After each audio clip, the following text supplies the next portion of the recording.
Springfield Mayor Domenic Sarno says he's disappointed but not done fighting after his long-sought bail reform bill was once again killed on Beacon Hill. Mayor Sarno and State Representative Angelo Popolo have been filing the bill since 2015. It would give prosecutors the right to appeal bail decisions made in district court, a power defense attorneys already have for their clients.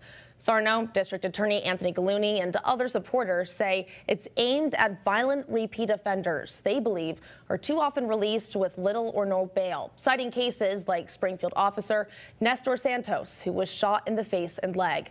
Sarno argues the bill wouldn't strip any rights from defendants, but would give DAs another tool to keep dangerous offenders off the streets.